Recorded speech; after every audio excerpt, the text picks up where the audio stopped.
Bom dia a todos. Meu nome é Ana Cláudia e hoje vou estar fazendo a abertura com vocês, né? Então, a lição que caiu para a gente hoje, que eu abri hoje, é do Fonte Viva, de Francisco Cândido Xavier, né? A lição número 87. Então, o título é Recebeste a luz. Recebestes o Espírito Santo quando crestes. Atos 19, 2. Então, que a gente estava conversando antes aqui agora, né, que eu tenho uma coisa muito histórica, eu acho que a gente tem sempre que estar posicionando, então eu fui procurar, porque eu achei que esse versículo é muito, embora dá para tirar muita coisa dele, é muito assim, né, muito restrito. Eu queria saber aonde ele estava, qual era o histórico, por que foi falado isso e onde, né? Então, Atos dos Apóstolos é um livro que foi escrito, eles acham, por Lucas, né, mas trazido por Paulo de Tarso, provavelmente. Então, não é uma coisa que ainda é indefinida, ninguém tem certezas absolutas, né? Mas, mais ou menos, é isso que se tem historicamente achado. Então, que foi Lucas que escreveu. Então, nessa passagem especificamente, Paulo está chegando de Corinto em Éfeso, né? E ele encontra um monte de discípulos, está todo mundo ali trabalhando ou fazendo alguma outra coisa, eles não deixam claro, e ele pergunta, recebestes o Espírito Santo quando crestes? Né? E as respostas foram assim, eu não sei o que é o Espírito Santo. E aí ele fala, mas você não recebeu o batismo? Aí a maioria responde que sim. E ele pergunta, de quem? Das mãos de quem? De João Batista. Então, se vocês receberam o batismo da mão de João Batista, óbvio que vocês receberam o Espírito Santo. Né? E aí ele vai explicar dentro dessa lição, né, dentro da Bíblia, o que significava aquilo. E aí a gente vai entrar na nossa lição, né? Porque eu achei que essa parte, para você posicionar onde está na história, o que significa a luz, o que significa o Espírito Santo, eu achei que era importante para a gente poder começar, né? Então a lição fala assim, ó. O católico recolhe o sacramento do batismo e ganha um selo para identificação pessoal na estatística da igreja a que pertence. O reformista das letras evangélicas entra no mesmo cerimonial e conquista um número no cadastro religioso do templo a que se filia. O espiritista incorpora-se a essa ou aquela entidade consagrada à nossa doutrina consoladora e participa verbalmente do trabalho renovador. Todos esses aprendizes da escola cristã se reconfortam e se rejubilam.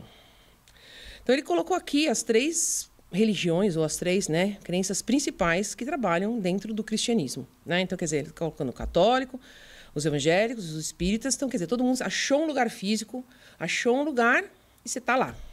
Né? Você pertence, você se colocou naquele lugar. Então, vamos ver lá, né? Uns partilham o contentamento da mesa eucarística que lhes aviva a esperança no céu. Outros cantam, em conjunto, exaltando a divina bondade, aliciando o largo material de estímulo na jornada santificante.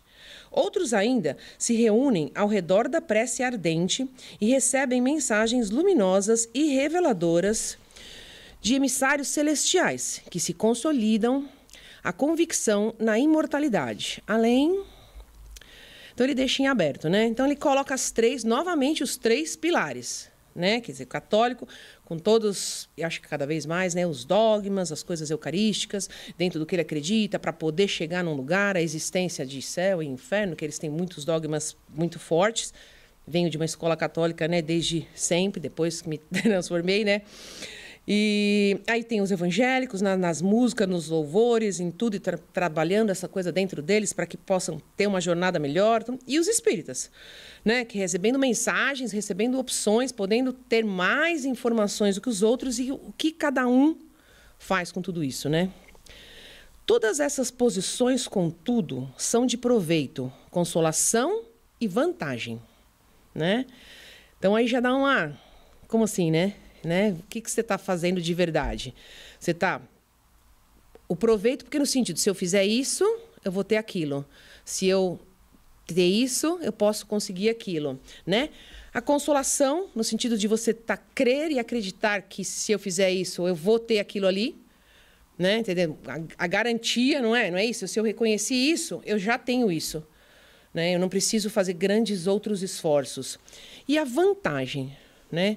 Vantagem para mim ficou um pouco difícil assim de colocar, porque muitas vezes vantagem parece até uma palavra ruim, no sentido, né, de usar, né, ou de se aproveitar de alguma coisa, mas eu tentei usar no lado positivo, né? Então, quer dizer, vou colocar para nós que acreditamos, né, na doutrina dos espíritas, a vantagem de ter todas essas informações, a vantagem de poder ter tudo isso e crer em tudo isso, e é o que a gente vai fazer, né? Como ele deixa aqui, além, né? Tem 3 pontinhos, né? Entendeu? A gente que... Exatamente. Então, tá aí, né? Por isso que a vantagem eu usei nesse sentido de bom ou ruim, né? A gente que decide se vai ser bom ou ruim, né? E aí, ó, é imperioso reconhecer, porém, que se a semente é auxiliada pela adubação, pela água e pelo solo, é obrigada a trabalhar dentro de si mesma a fim de produzir. Medita, pois, na sublimidade da indagação apostólica. Recebestes o Espírito Santo quando creste? Vale-te da revelação com que a fé te beneficia e santifica teu caminho, espalhando o bem. Tua vida pode converter-se num manancial de bênçãos para os outros e para a tua alma, se te aplicares, em verdade, ao Mestre do Amor. Lembra-te de que não és tu quem espera pela divina luz. É a divina luz, força do céu, ao teu lado, que permanece esperando por ti, né? Então, eu achei o máximo, para falar a verdade, né? Eu achei esse final, assim, muito tocante, no sentido de que nós, né? Então, eu falo, não, porque eu vou esperar acontecer para fazer, não. Né? Tá aqui, ó. Ela já tá lá. É só, ainda tá aqui, ó, do seu lado. É a divina luz, força do céu, ao teu lado, que permanece esperando por ti, né? Então, me coloca em algum lugar, e a vida nos coloca em lugares aonde a gente tem que brilhar, aonde a gente tem que fazer. O que a gente tem que tentar, eu acho muito, é nós sermos essa luz na vida dos outros e na nossa primeiro, né? Então, recebestes o Espírito Santo quando crestes? Né? Então, não adianta todo aquele começo dessa história, né? Todo esse começo. Eu escolhi ser católico, eu escolhi ser isso, eu escolhi ser aquilo. Mas e aí? O que mais? Você, independente do que você escolheu, é bem claro, ele não disse em nenhum momento, esse não funciona, esse mais ou menos. Ele colocou 3 posições diferenciadas na parte religiosa que existe hoje nas divisões religiosas, né? Quer dizer, são 3 religiões que existem hoje, que continuam trabalhando. Em todos os momentos, ele colocou em cada uma delas o que é, que tem nela e por que talvez você tenha escolhido estar nela, né? Mas e daí? Você deixou de verdade? Você acreditou de verdade? Você deixou a luz que existe em cada uma delas de verdade nascer em você? E brotar em você? Porque está escrito aqui, ó. É imperioso reconhecer, porém, que se a semente é auxiliada pela adubação. Então, como assim auxiliada pela adubação? Trago coisas para mim, deixo crescer dentro de mim coisas boas, tenho subsídio para poder fazer coisas novas, tenho força e vontade para ajudar, para ter a caridade, pela água e pelo sol. Então, o que é a água? É o sol, né? Quer dizer, a comida, a água, a bebida, o sol, tudo do que a gente se alimenta. E das luzes, de tudo. Então, deixar que tudo isso, ela é obrigada a trabalhar. Por que é obrigada a trabalhar? Porque ninguém fica parado, né? Se você abaixar sua cabeça e ficar naquele lugar ali, que você está se colocando, porque ninguém te colocou ali, você escolheu.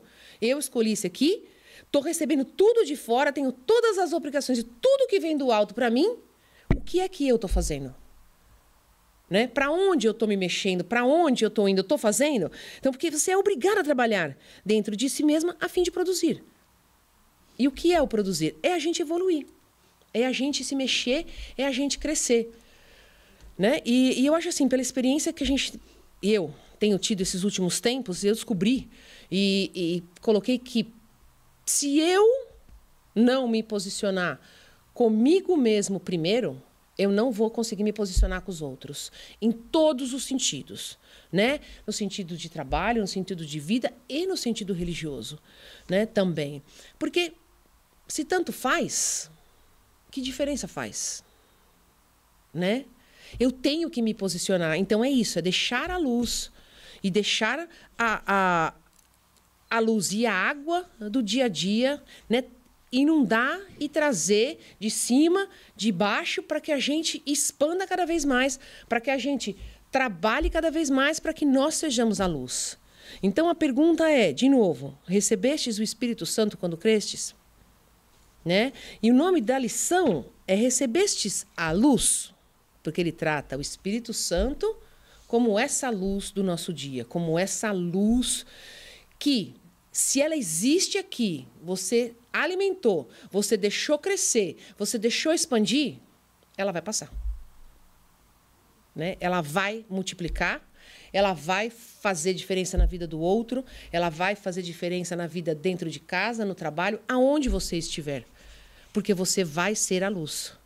Né? E depende da gente que essa luz cresça, se alimente e saia. Né? E não esqueça nunca, essa luz que está dentro da gente, ela vai encontrar essa luz que já existe do Pai. Porque ele deixou aqui.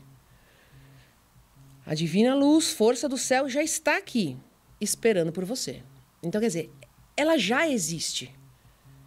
A partir do momento que ela expandiu em você, você vai grudar com uma outra luz vinda do divino e aí ninguém te segura mais, né? Dentro de você mesmo e na vida de todo mundo. Eu acho que essa foi a grande lição que eu consegui tirar hoje, né? Desse texto trazido por Emmanuel, desse versículo tão simples, né? Tão assim pequenininho, com tão poucas palavras, mas no sentido de que a gente pode e que a gente deve procurar a luz divina para que essa luz se expanda na gente e que a gente possa ser também um instrumento da expansão dessa luz. É isso hoje para vocês, né? Para nós. E vamos fazer nossa oração, né? Para que a gente possa dar continuidade ao trabalho hoje.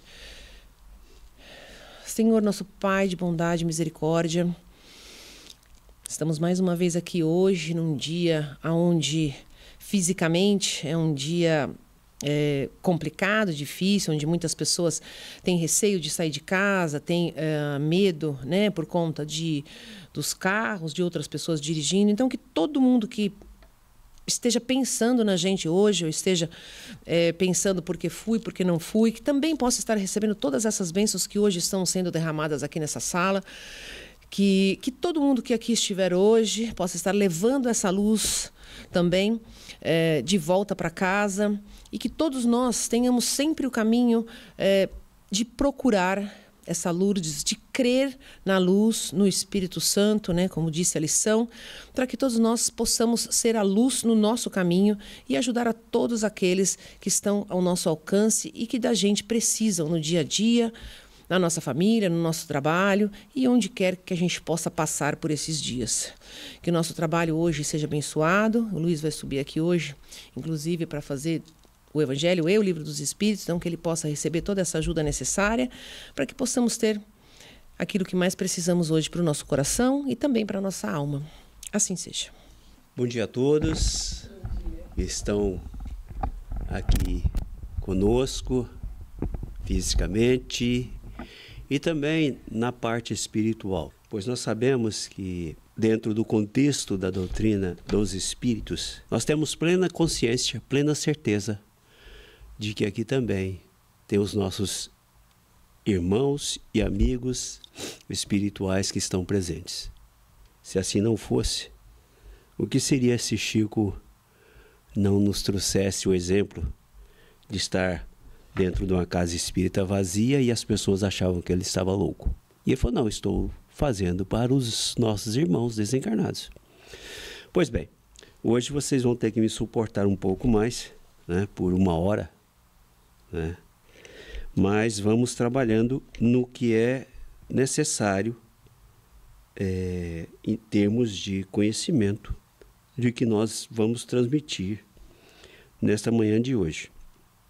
Pois bem, antes de iniciarmos, vamos observar que o Livro dos Espíritos é um livro de estudos e que as pessoas que aqui estão possam, dentro daquelas dúvidas que tenham, fazer os seus questionamentos, e dentro daquilo que nós pudermos esclarecer, nós esclareceremos, né?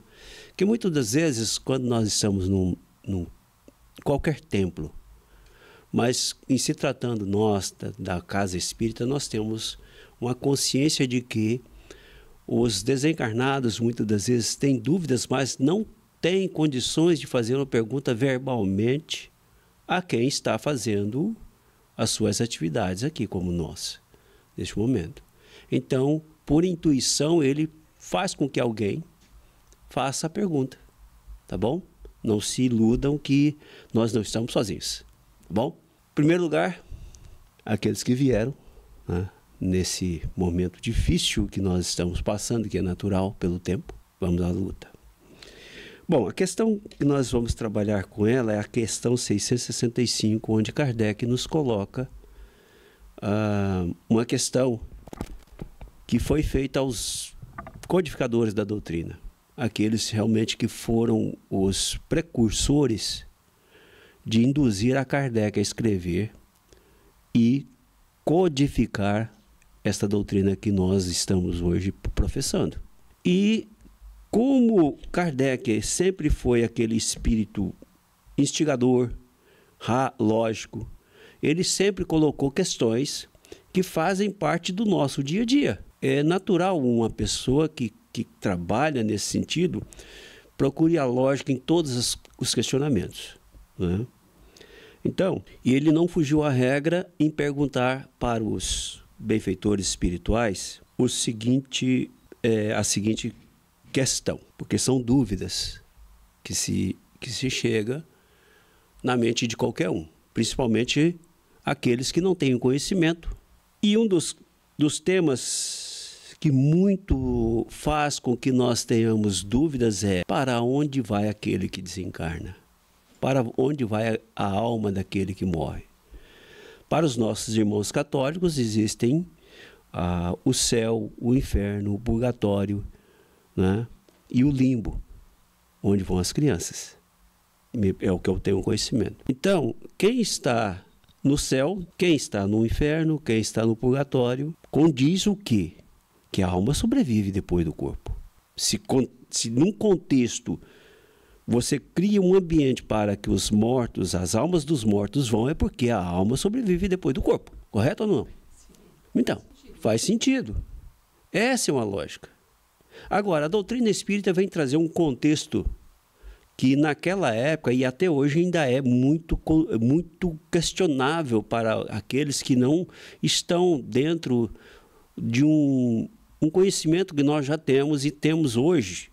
Eu tenho a certeza, eu não acho, eu tenho a certeza que eu estou encarnado hoje como Luiz. Mas quem me diz que encarnações passadas eu não fui outros? Porque isso demonstra que eu fui. Porque dentro de mim eu conheço que alguma coisa eu fiz. São memórias de um passado? Pode ser. Agora, quando Cristo nos coloca os mansos herdarão a terra, é um outro contexto. Que contexto é esse? Que aquele que conseguir se amansar, conseguir ser melhor, herdará a terra. Mas e aquele que já morreu hoje, ontem, vai desencarnar amanhã? Será que ele vai herdar a terra? Ou somente uma parcela dessa humanidade que está aqui hoje, que vai conseguir, se já amansou, que vai herdar a terra? São questionamentos que nós devemos fazer. Por isso Kardec pergunta aos espíritos da codificação, no sentido de que, quando alguém desencarna, devemos orar por ele? Veja o que ele faz. Que se deve pensar da opinião dos que rejeitam a prece em favor dos mortos, por não se achar prescrita no Evangelho. Nos anais da medicina, tem coisas que não estão prescritas, não são? Mas empiricamente alguém acha um determinado medicamento, cura para alguma coisa. Nos anais da medicina, é desaconselhável às vezes fazer certos tipos de cirurgia. Mas, muitas das vezes, alguns médicos fazem algumas intervenções que no momento de alguma coisa, ele vai ter que salvar alguém. Já vi casos de pessoas que foram salvos por uma traqueostomia com cabide, num voo. O médico tomou as precauções de esterilizar o máximo possível, mas era um instrumento adequado? Eu já ouvi casos de pessoas que fez uma traqueostomia com a caneta. Tirou o tubinho e pum! Porque ela sabia praticamente onde ele iria aplicar. É adequado? Não. Não aconselho ninguém a fazer isto. Estou colocando que muitas das vezes são coisas que nós encontramos situações que estão fora do contexto do que está escrito em qualquer livro. Mas no momento de uma emergência, alguém usa alguma coisa. Então, aquilo que se encontra escrito, há uma sequência a ser seguida. Mas foi escrito pelos homens. Nós estamos aqui discutindo, né, Cláudia, a respeito dos pergaminhos, certo? Eu posso fazer uma experiência, contar uma história para a Cláudia. Ela vai pensar, mas o Luiz está doido. Eu não vou colocar isso no pergaminho. E ela omite. Aí a Cláudia passa para o Flávio. O Flávio já não vai ter a mesma ideia primária que fui eu para ele fazer uma análise. Estão entendendo como é que é? Os escribas naquela época eram poucos. E para se fazer um pergaminho era couro de cabra. E era caro. Curtir o couro, tinha umas certas técnicas e tudo mais. Poucos letrados escribas também tinham as suas ideias. Eu falei, vou colocar isto. E eu ouvi de alguém. A história é contada de boca em boca. Quando Kardec perguntou por não se achar prescrita no Evangelho. Olha que os Espíritos nos respondem. Aos homens disse o Cristo, amai-vos uns aos outros. Esta recomendação contém a de empregar o homem todos os meios possíveis para testemunhar aos outros homens afeição. Você tem afeição pelos seus filhos, por um amigo querido. Você está impedido de orar por ele, por alguém que está, no caso, falando que não é aconselhável? Esse é seu pensamento. Por alguém que já partiu, isso está dentro de você. Se assim não for, eu penso assim, então faça. Olha como Kardec pergunta, qual deve pensar da opinião dos que rejeitam a prece em favor dos mortos? Que se deve pensar da opinião? Alguém opinou, mas eu também tenho condições de opinar do meu ponto de vista. Eu respeito aquele que não ora, mas eu, pelo conhecimento que eu tenho, eu vou orar. Vai fazer diferença para mim ou para o outro? Não. Mas para quem recebe do outro lado, faz muita diferença. Por que dizemos isto? Numa das nossas reuniões aqui, mediúnica, um espírito que estava em tratamento nesta casa, que estava sendo transferido para umas colônias, agradeceu muito pela palestra que ouviu, achou muito bom. Se nós temos esse conceito já, opa, que bom que alguém, não fui eu, mas que alguém fez uma palestra aqui e a assistência do plano espiritual conseguiu realmente acessar dentro de si próprio, e ele falou que melhorou muito. Sem haver entrado em minúcias quanto à maneira de atingir ele esse fim. Se é certo que nada pode fazer com que o Criador, imagem da justiça perfeita, deixe de aplicá-la a todas as ações do Espírito, não menos certo é que a prece que lhes dirigis por aquele que vos inspira afeição constitui para este um testemunho de que dele vos lembrais, testemunho que forçosamente contribuirá para lhe suavizar os sofrimentos e consolá-lo. Eu estou lendo por partes porque ela é muito longa. Então vamos fazer o comentário, a dissertação do entendimento que nós temos. Cada um pode ter o entendimento que quer. Eu sempre coloco, quando nós estamos fazendo aqui o Livro dos Espíritos ou o Evangelho, cada um assimile aquilo que é de seu bom grado. Agora, Nós estamos citando a fonte, para que aqueles que queiram ir lá e tirar suas próprias conclusões também possam. Quando Jesus falou em parábolas, ele disse: eu não tenho condições de dizer tudo ainda.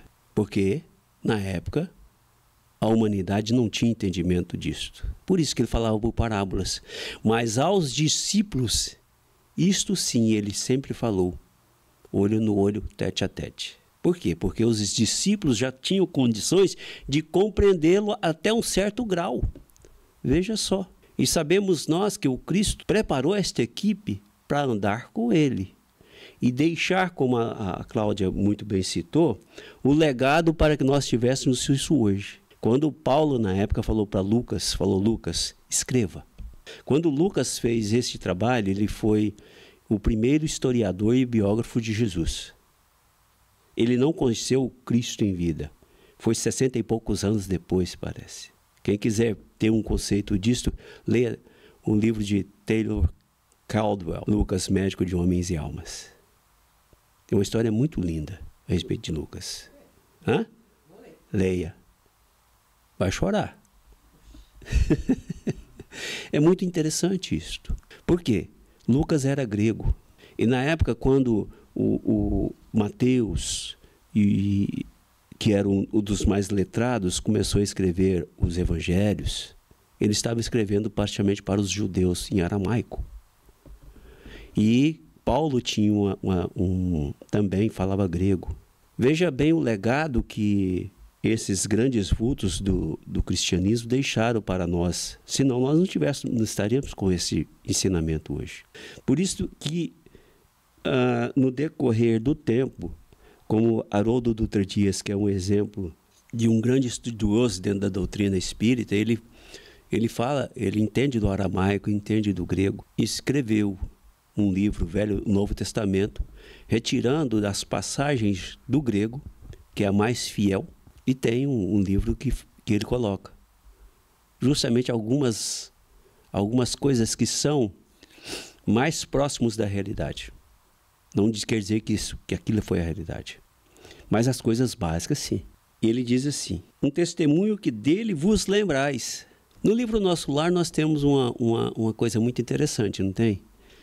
André Luiz vai lá num departamento e vê quem estava orando por ele. Ele não esperava que aquela senhora estava orando por ele. Veja só, André Luiz, por uma pessoa que orou por ele, o quanto ele não se sentiu feliz por ter sido lembrado. E, como a Cláudia citou muito bem, de uma forma indireta. Então, o que nós podemos fazer? Se hoje, dentro do conceito que a doutrina espírita nos coloca, devemos ou não devemos orar pelos que já partiram? Aos outros nossos irmãos de outras religiões, eles ficam com seu contexto, respeitando-os nos seus pensamentos. Mas nós espíritas que temos este conhecimento, deixarmos de orar por aqueles que já partiram é um contrassenso.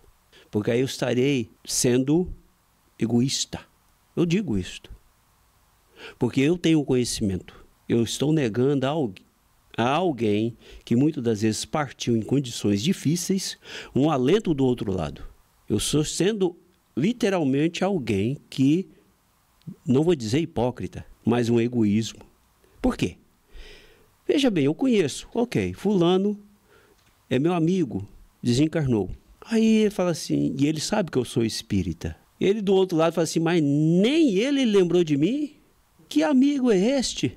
Você tocou no ponto chave. É o espírito que recebe, não o outro corpo que está reencarnado. É porque a alma dele, sim, para aquela alma, né? Sim. Quando nós oramos por alguém que já partiu, nós não estamos orando pela presença física daquela criatura que nós lembramos. Mas, de uma certa forma, eu vou orar e eu vou me conectar com a frequência do Espírito. Nós parece que estávamos falando a respeito das orações. Tiago falou, orai uns pelos outros para que vos sareis. O que eu vou entrar num tema que é muito comum dentro da doutrina espírita a respeito de processos obsessivos. Uma pessoa que está obsediada hoje, ela está sendo obsediada por quem? Por um espírito que um dia essa pessoa que está encarnada fez um mal a ele. Certo? Vamos colocar assim. É um exemplo que vai ficar um pouco mais aberto, mas eu estou chegando à conclusão de que como é que esse espírito obsessor achou a ele, se ele está no outro corpo? Pela vibração. Então, se até aqueles que são, eu coloco maus entre aspas, porque o Emmanuel usa um termo que significa assim, espíritos menos bons. Eu acho muito interessante isso, porque nós não temos a maldade total. Porque até aqueles que se consideram tiranos também tem alguém que ele ama. Tem ou não tem? Se assim não fosse, como é que Jesus faria? Os mansos herdarão a terra. Por isso que na nossa concepção fala onde você estiver, não é isso? Você disse. Então, aonde ele estiver, você vai estar atingindo a ele com o seu pensamento.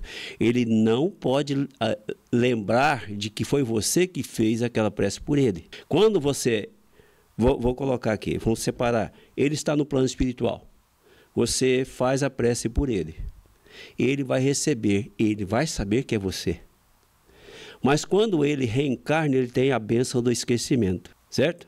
Ele não vai lembrar nem do que ele passou no plano espiritual. Ele não vai lembrar das vidas passadas, do que ele foi na última encarnação. Mas, às vezes, ele pode, quando ele está pensando, você está pensando nele, você o atinge de tal forma, quando a prece é sincera, que às vezes ele tem que reencarnar e vai, nossa, senti alguma coisa tão boa. Não acontece isso conosco, de repente? Acontece ou não acontece? Nossa, mas passou uma coisa tão boa aqui agora. Não estou dizendo que foi alguém que fez uma prece por ele, mas são sentimentos que não morrem, porque o espírito está ligado a outro espírito. Deu para entender? Tranquilo? Constitui para este um testemunho de que dele vos lembrais, né? Testemunho que forçosamente contribuirá para visualizar os sofrimentos e consolá-lo. Não foi isso que André Luiz sentiu? Consolo? De ser lembrado? Vamos ver. Quando ele chega em casa, quem lembrava dele sempre? A filha mais nova. Não foi Quando ele entra na casa, a filha, poxa, lembrei do papai. Ela percebeu a presença do espírito, porque há uma ligação. Enquanto outros, não, seu pai já foi, já era e coisa. O pensamento benéfico é uma prece. Certo? Não precisamos fazer, meu pai, isso, aquilo. Faça da forma que você quiser. Mas fala assim, poxa vida, deu uma saudade de fulano. É uma prece. É um sentimento. Esperamos que ele esteja bem. Se ele não está bem, fala, eu vou me esforçar para mostrar para você que eu vou estar bem. Desde que ele manifeste o mais ligeiro arrependimento, mas só então é socorrido. Não foi isso que aconteceu com o André Luiz? Arrependeu-se. No primeiro foi embora. Foi resgatado. Nunca, porém, será deixado na ignorância de que uma alma simpática com ele se ocupou. Olha como é que eu estou fazendo ela passo a passo para nós termos ideia. Nunca, porém, será deixado na ignorância de que uma alma simpática com ele se ocupou. Mãe de André Luiz estava lá nos planos mais altos orando por ele. Alguém que está no plano terreno orava por ele, que bom que aquele médico salvou. Com certeza ela falou assim, que pena que morreu, né? Me ajudou muito. Eu estou colocando nas minhas palavras, tá, pessoa? Mas muita gente fala assim, quando nós estamos lá visitando alguém que desencarnou, está lá, poxa vida, quanto ele foi útil para mim. É um pensamento, não é? Naquele momento eu estou orando por ele. Ele pode não estar captando na minha palavra verbal, mas mentalmente fala assim, poxa vida, pelo menos ele reconheceu que eu fiz alguma coisa boa por ele. Pensamento. Ao contrário, será deixado na doce crença de que a intercessão dessa alma lhe foi útil. Daí resulta necessariamente de sua parte um sentimento de gratidão e afeto pelo que lhe deu essa prova de amizade ou de piedade. Amizade e piedade. Aí está um sentimento de ele realmente é meu verdadeiro amigo. E eu pensei que nunca teria dele esse sentimento.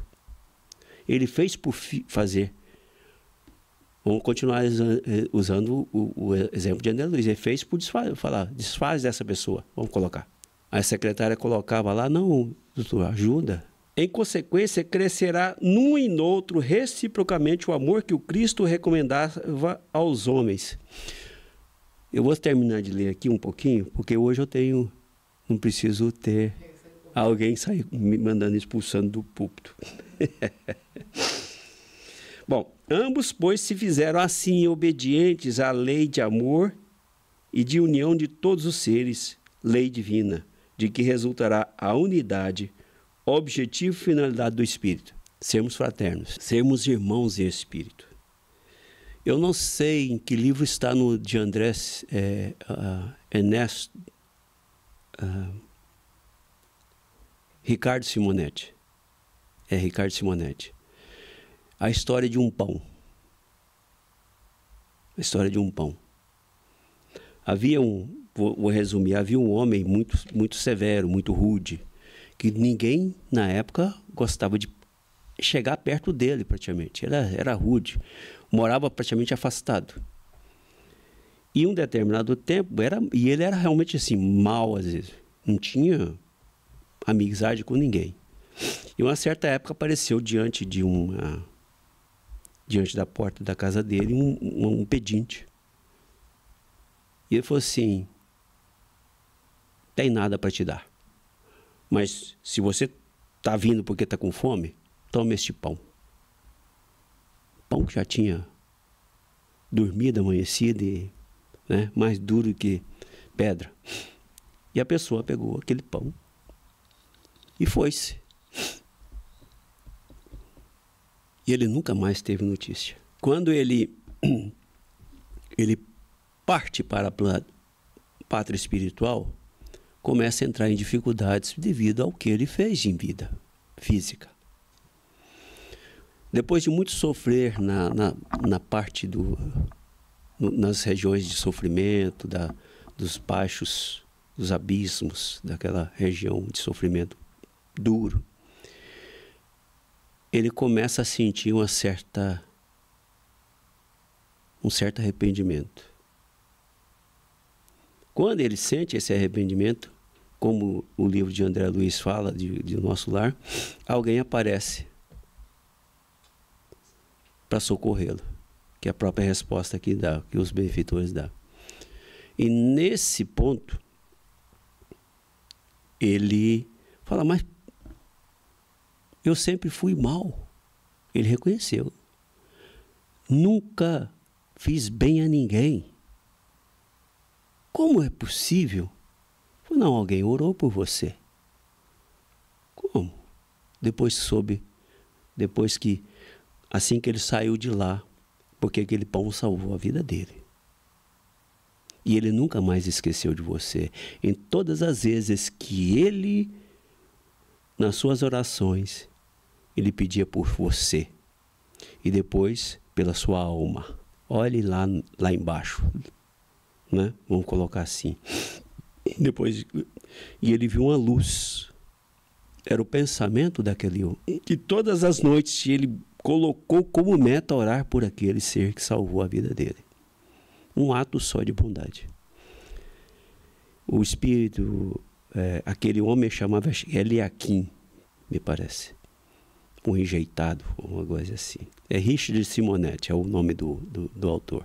Aí ele falou assim: ok, eu quero reencarnar como filho dele. Reencarnou como filho dele, daquele que um dia foi auxiliado por ele. Então, fica a questão: nós espíritas devemos ou não orar por aqueles que já partiram? É só isso que nós temos que ter ideia. Respeitando aqueles que não têm o entendimento que nós temos. Tá bom? Bom, vamos lá, vamos mudar um pouco de assunto. Mas continuando agora com o Evangelho. Quando o Cristo veio até nós,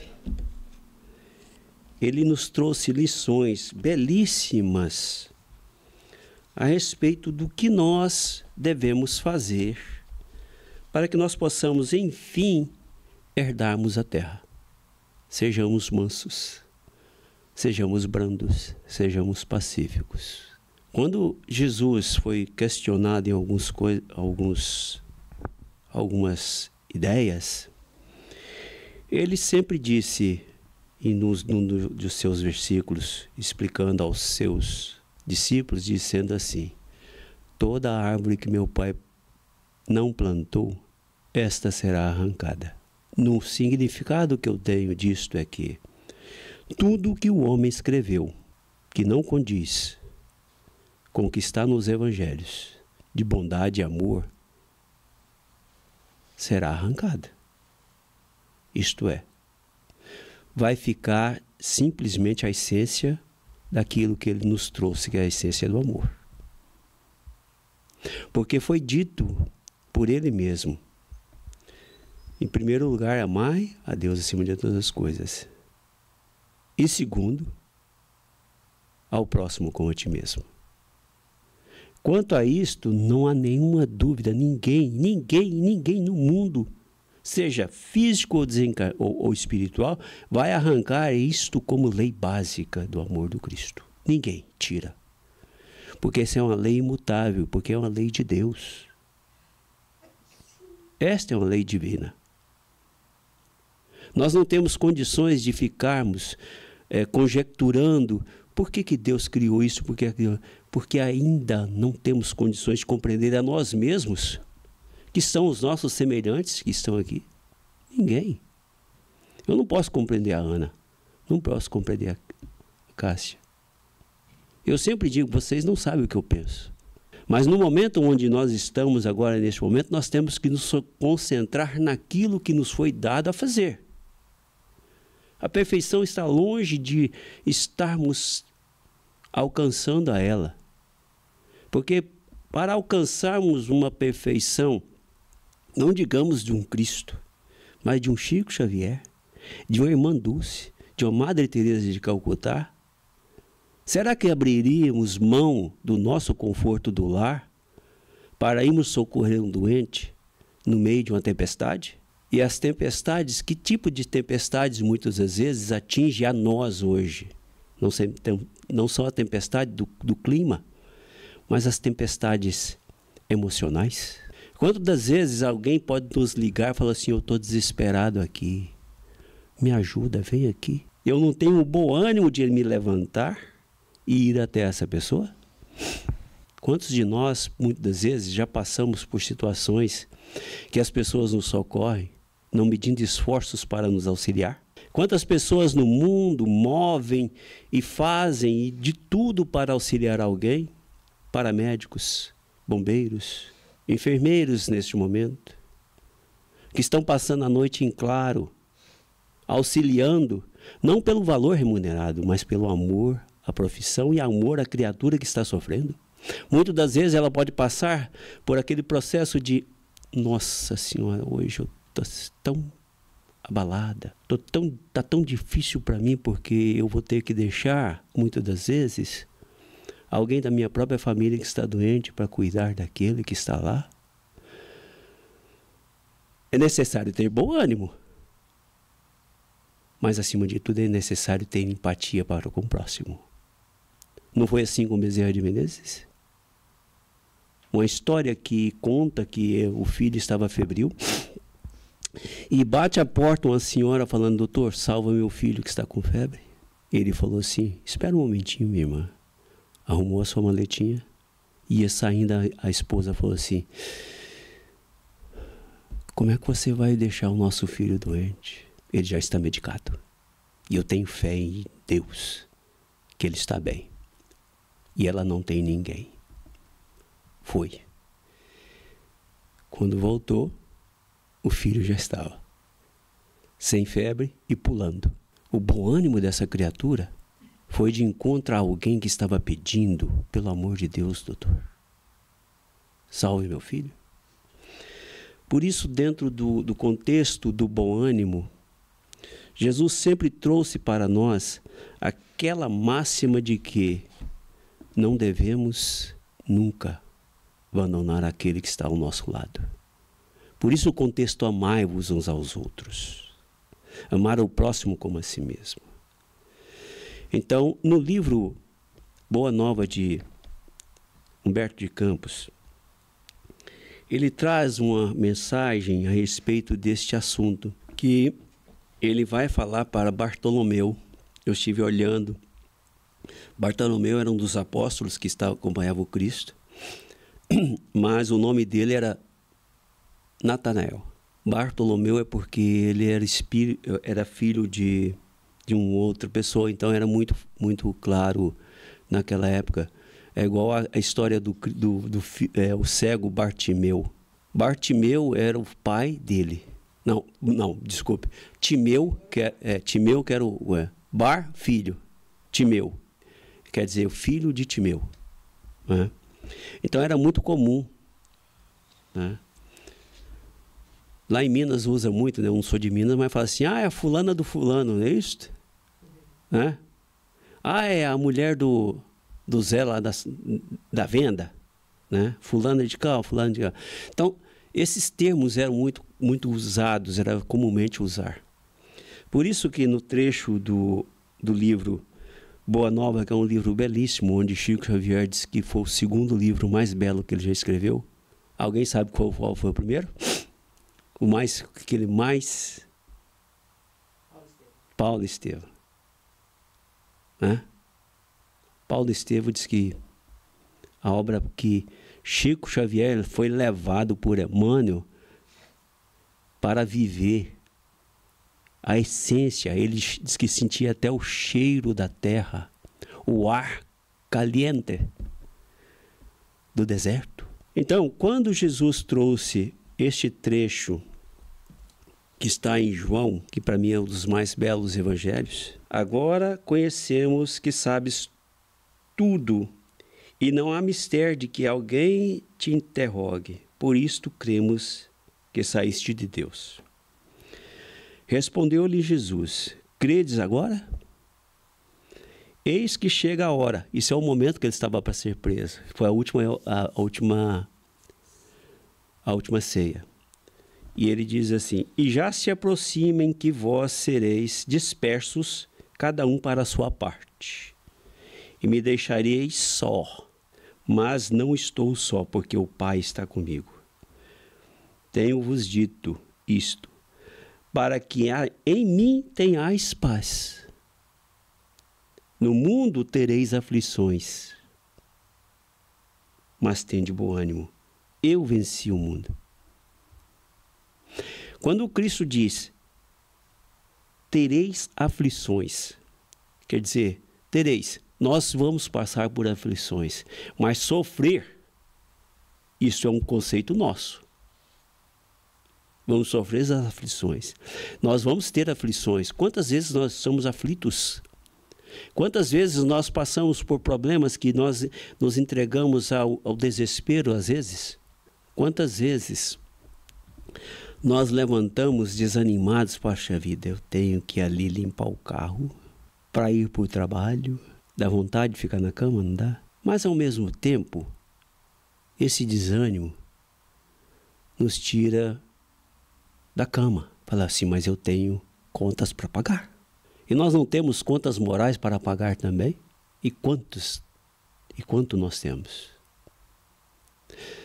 E nós nos sentimos desanimados porque temos que ir para o emprego, para o trabalho. Muitas das vezes, aquela pessoa às vezes nem dormiu à noite. E levanta, fala, meu pai, preciso de um emprego.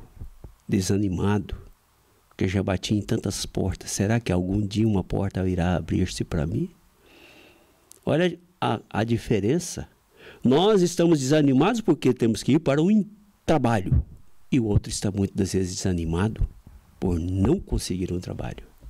Felizes são aqueles que têm o dom de crer que tudo é possível. Porque por mais desanimado, um dia ele recobra o ânimo. Nós vamos recobrar. Vocês já acham que eu também não passo por desânimos? Sim. Vocês acham que por estarmos aqui, ai meu Deus do céu, ele é feliz. A felicidade plena não é deste mundo. Mas nós podemos fazer os nossos momentos felizes, mesmo nas nossas dificuldades. Eu passei por um processo de descolamento de retina em 2009. Quando eu entrei num consultório, da primeira consulta que eu fiz, a pessoa assim, nossa, mas você está tão calmo. Eu falei, não tem outro jeito. Tem, já aconteceu. E eu ainda tenho um outro olho. Mas eu estava preocupado, sim, com certeza estava. Mas ela falou, nossa, as pessoas chegam aqui loucas, desesperadas, você está tão calmo. Mas tem outras coisas que eu perco a cabeça, viu? Não é por isso não. Mas é um conceito de que nós temos que ter. 2009. Quando foi diagnosticado que eu poderia ter esse processo, foi na década de 80.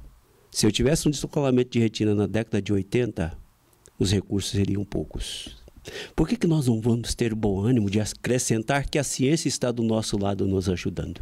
Então, Bartolomeu, fora outros problemitas que não convém citar, porque nós vamos perder o fio da meada. O apóstolo Bartolomeu foi um dos mais dedicados discípulos do Cristo desde os primeiros tempos de suas pregações junto ao Tiberíades. Todas as possibilidades eram empregadas em acompanhar o mestre na sua tarefa divina. Entretanto, Bartolomeu era triste, e vezes inúmeras o Senhor o surpreendia em meditações profundas e dolorosas. Qualquer coincidência é mera semelhança conosco, não é isso? O Senhor nos olhando, os espíritos benfeitores nos auxiliando, falando, nossa Senhora, como é que eu vou tirar essa criatura desse desânimo? Vamos dar um pouquinho de gás nele? Dar um probleminha a mais para ele se mover? Né? Tenha bom ânimo, resolva. E aí, foi talvez por isso que uma noite, enquanto Simão Pedro e sua família se entregavam aos inadiáveis afazeres domésticos, Jesus aproveitou alguns instantes para lhe falar mais demoradamente ao coração. Ele não estava falando com Bartolomeu aqui, ao sentimento de desânimo dele. Após uma interrogativa afetuosa e fraternal, pelo amor de Deus, que coisa, dá vontade de falar assim, que momento, hein? O Cristo chegando afetuosamente a nós, hein? Aí ele diz, Bartolomeu deixou falar-se o seu espírito sensível. Olha o respeito. O Cristo se aproximou, fez a saudação e esperou que Bartolomeu se manifestasse. Essa é a grandeza de um espírito nobre. Espera-nos manifestar em primeiro lugar. Mestre, exclamou timidamente. Ah, meu pai, eu também seria nesse ponto. Eu me vestiria da maior humildade que eu nem possuo ainda. Falando de Jesus. Não pela voz. Muitas vezes a gente diz que, meu pai, me dá isso. Não é isto. Humildade não é voz fraquinha. Meu pai, estou aqui precisando de ti. O nosso espírito pode falar por humildade, mas a nossa voz pode ser forte. Não saberia nunca explicar-vos. É engraçado, né? Explicar por Cristo. Precisava. O porquê das minhas tristezas amargurosas. Só sei dizer que o vosso evangelho me enche de esperanças para o reino de luz que nos espera os corações além nas alturas. Eu estou picotando essa mensagem, eu não vou lê-la toda, tá?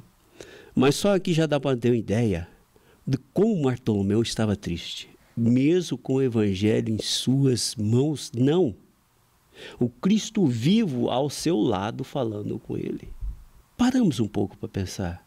Se Jesus chegasse aqui agora, ao invés de estar aqui, eu, velho, carcomido, falando com vocês, é o Cristo aqui presente. O que faríamos? Seríamos tímidos em interrogá-lo? Ou iríamos com um desespero que muitas vezes nos sacode a alma e... Meu pai, eu preciso, eu necessito. Sendo que Bartolomeu, o interrogava, sendo que ele já conhecia. Tanto é que existe uma passagem onde, naquela célebre passagem, onde ele foi almoçar, foi cear com os fariseus, aquele senhor lá, e o fariseu pensou, por que ele não lava as mãos? Que a passagem fala, entrou em pensamento consigo mesmo, ele então não se manifestou. E Jesus disse que aquela célebre passagem não é o que sai da boca, não é o que entra pela boca, né? Mas o que sai do coração. Então, mais ou menos essa passagem, eu estou meio, não estou conseguindo concatenar essas ideias. Mas o Cristo leu o pensamento dele. Então, não deixou de ler o pensamento de Bartolomeu, né? Deixa eu aumentar um pouco a letra aqui. Só sei que dizer que o vosso evangelho me enche de esperanças para o reino da luz que nos espera. Quando esclareceste que o vosso reino não é deste mundo, experimentei uma nova coragem para atravessar as misérias do caminho da terra, pois aqui o selo do mal parece obscurecer as coisas mais puras. Por toda parte a vitória do crime, o jogo das ambições, a colheita dos desenganos. Atual, né?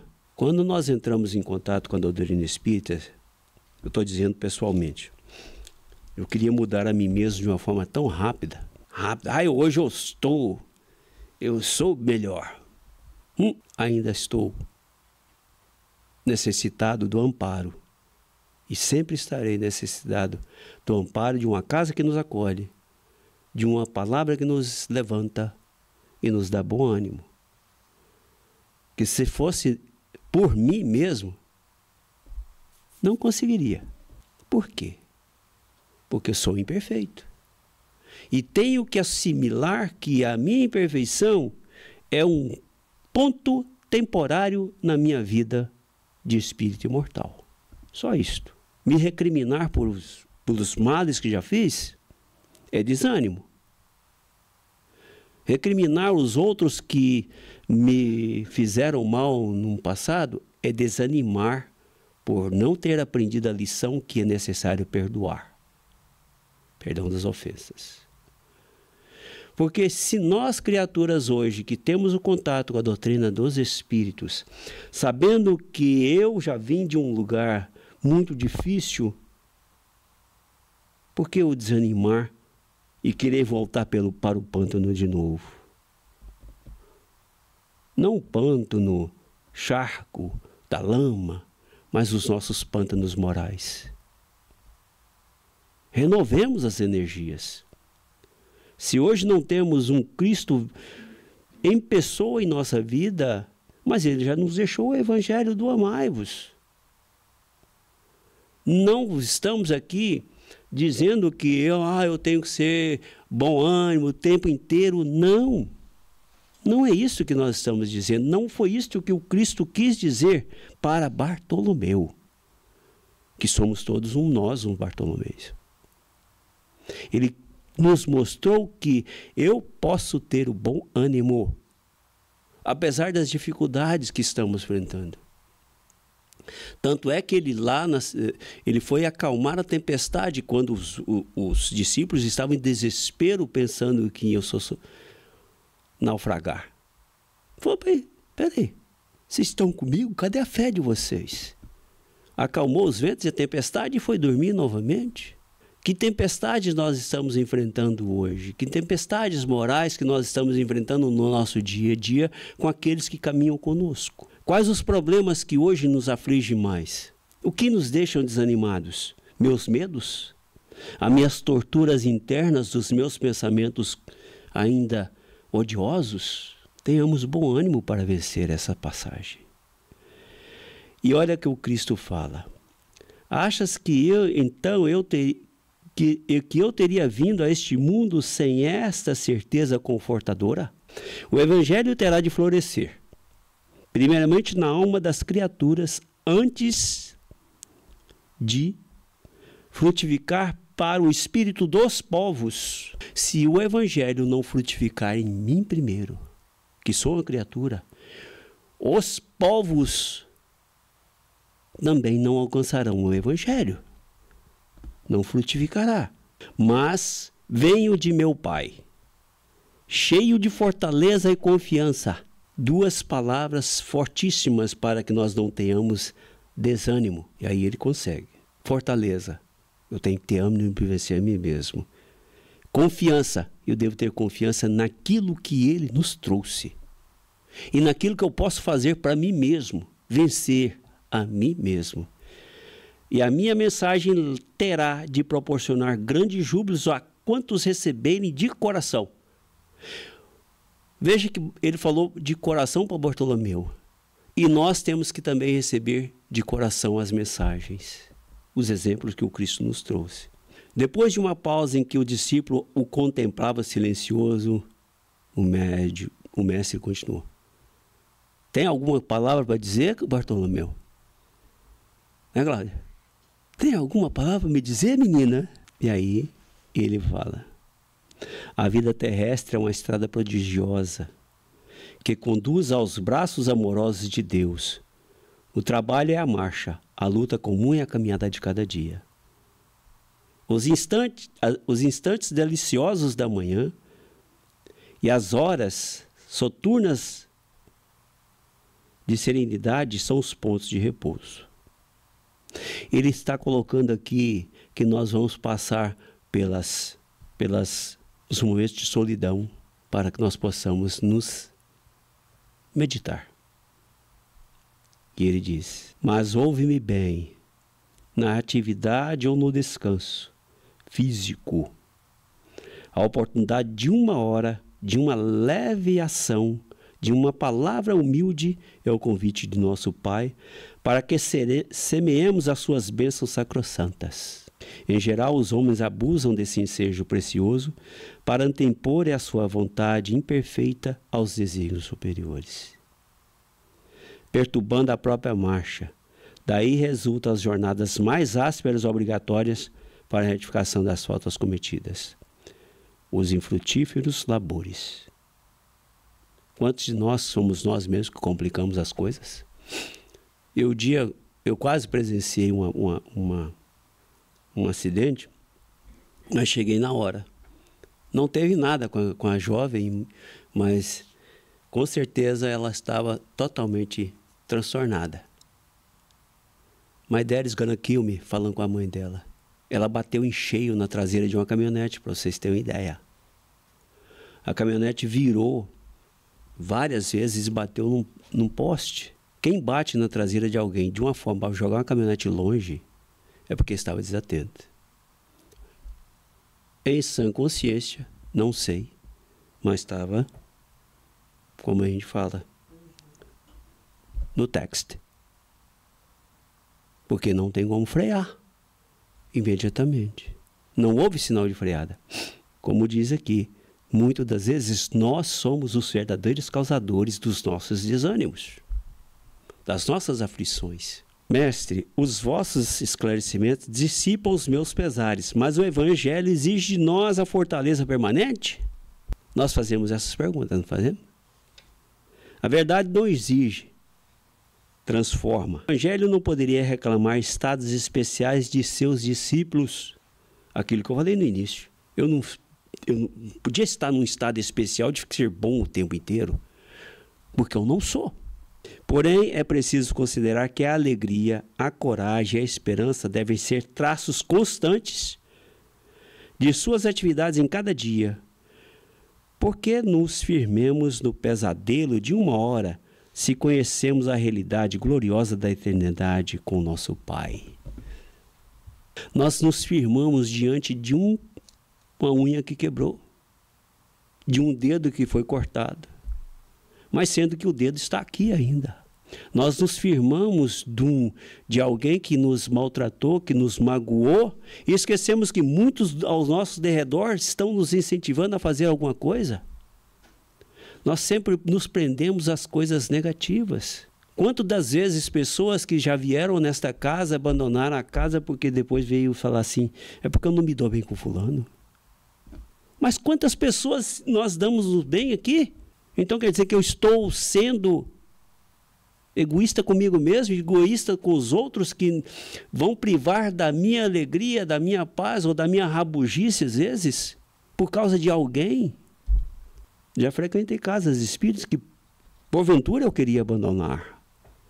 Mas falei, eu não estou aqui por fulano, por ciclano, eu estou aqui por mim mesmo, por mim mesmo.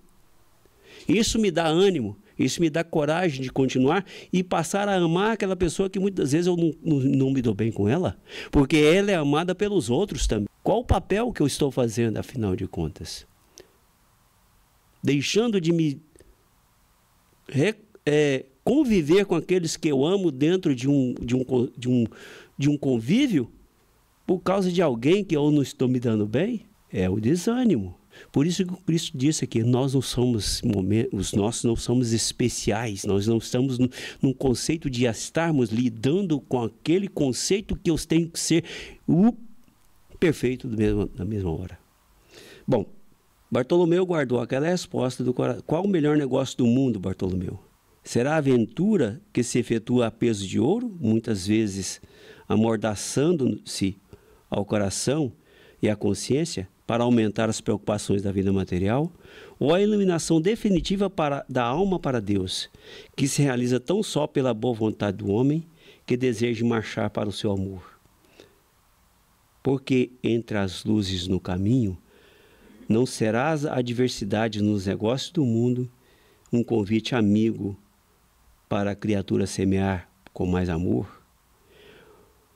Um apelo indireto que o arranque às ilusões da terra para as verdades do reino de Deus? Então nós nos prendemos muitas coisas terrenas, esquecendo que este Cristo nos trouxe algo muito maior, dizendo-nos, amance o seu coração, que vocês herdarão a terra. Nós estamos passando por processo de transição planetária. E nós, espíritas que estamos hoje com esse conceito, não queremos herdar a terra? Não queremos nos amansar?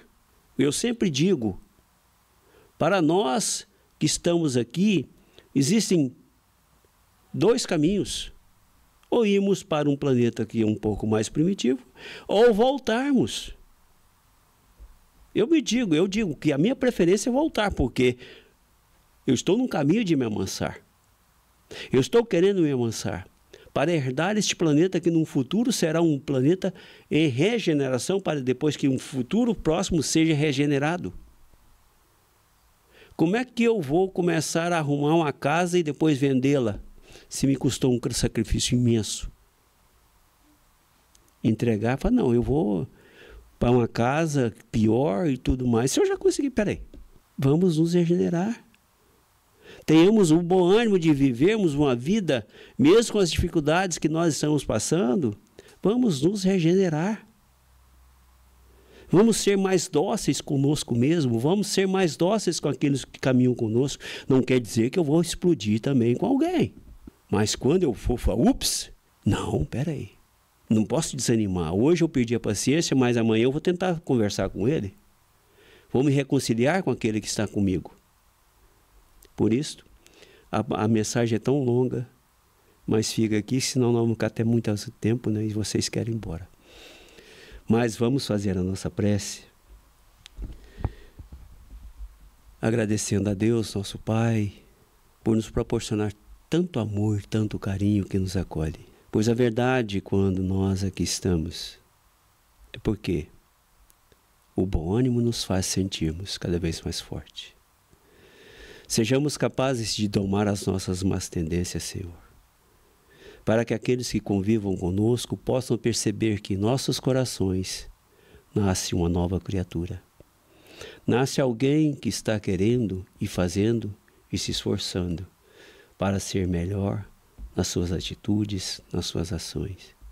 Seja onde estivermos, possamos domar as nossas más tendências, revigorarmos com o Teu Evangelho de amor e paz, para que, enfim, sejamos aqueles que um dia herdarão este planeta, que já nos acolheu por muitos e muitos processos reencarnatórios, que não abandonemos esta casa terrena, a não ser em missão. Pois quando nos permite, Senhor, trabalharmos no Teu Evangelho, seja onde for, devemos estar prontos. E não nos desanimemos com qualquer coisa que seja, mesmo com as atrocidades, mesmo com as problemáticas que o mundo atravessa. Tenhamos fé, tenhamos coragem, porque a tua palavra, o teu exemplo, nos mostrou, através de tudo que nos fez sentir e viver, que somos capazes de não sermos igual a ti agora, mas estamos num caminho que seremos um dia alguém melhor para aqueles que convivem conosco. Tenhamos bom ânimo, tenhamos fé, e como tu dissestes, eu venci o mundo, possamos nós vencermos o nosso mundo íntimo. Obrigado por tudo e que assim seja.